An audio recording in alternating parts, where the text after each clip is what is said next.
Ladies and gentlemen, thank you to the beautiful Sophie York, who has done an amazing job tonight.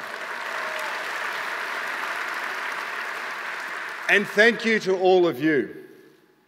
Like many of you, I'm a parent, I'm a father, I'm a husband, and I've worked with my wife over 21 years to raise children and teach them that every decision they make have consequences.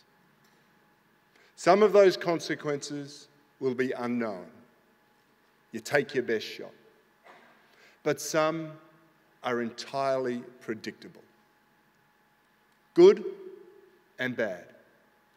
The decision confronting the Australian people in the weeks ahead has consequences. Redefining marriage has consequences.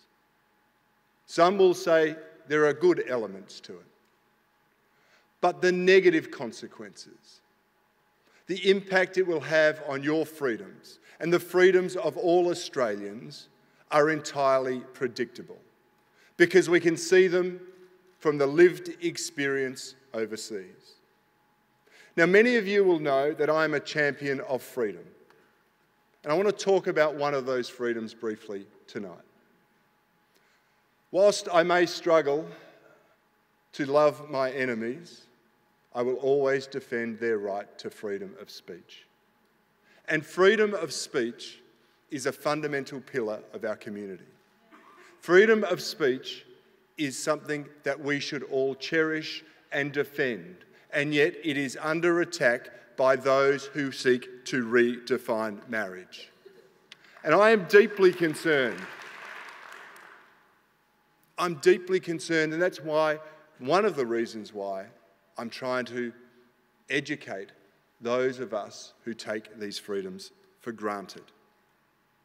We've seen firsthand in recent weeks how free speech is threatened and eroded, and the law hasn't even changed. We are under assault because we're on the right side of legal and moral history. And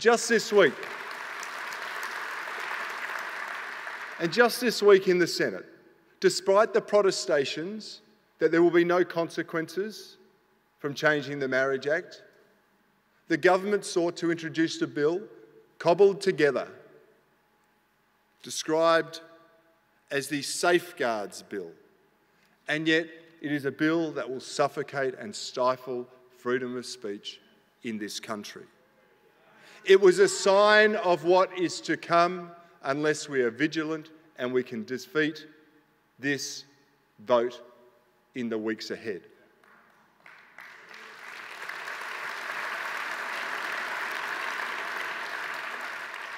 Now, ladies and gentlemen, we have seen the evidence for ourselves in this country and abroad, the weaponising of state and federal territory-based anti-discrimination laws. We've seen this week the introduction of 18C on steroids to protect some who feel aggrieved because we're sticking up for what is right, and that is our freedom, and we should never, ever back down in defence of that.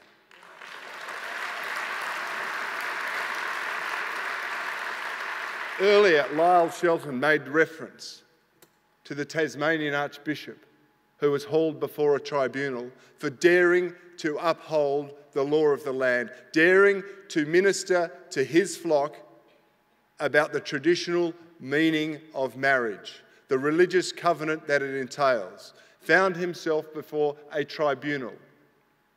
You can imagine what will happen for those of us who want to defend the traditions of marriage should the Marriage Act be changed. You can imagine the flood of claims, the legal lawfare, the barrage of abuse and insults because you're starting to question what your children would be taught in schools, or you dare not to recognise a couple as a married couple because they happen to be of the same gender. And for those who say it won't happen here, my message is very stark. It's happened everywhere else. You'd have to be a fool to think we are going to have a different experience.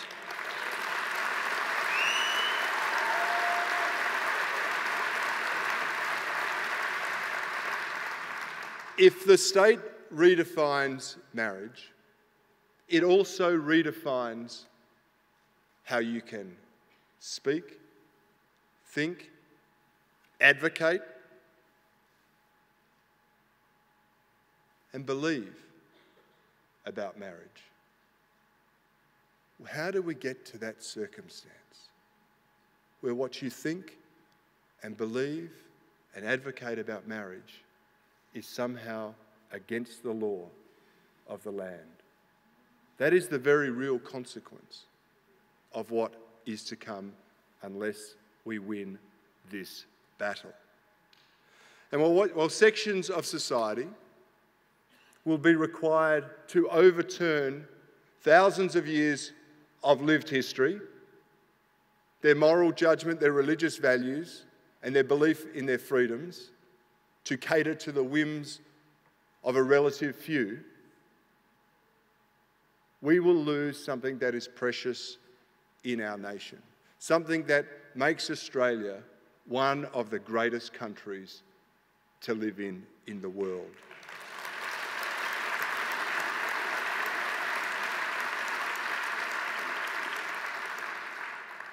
The consequences of a change in the Marriage Act will be felt by us all.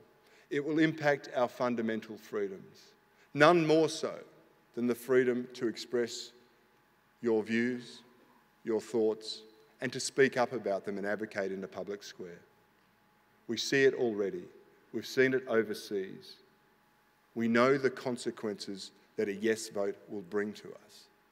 So it is up to all of us to go out there and explain those consequences, to share them, to demonstrate the lived experience, that this is much more than about two people loving each other. This is about fundamentally changing society. And that's why I'll be saying it's okay to vote no.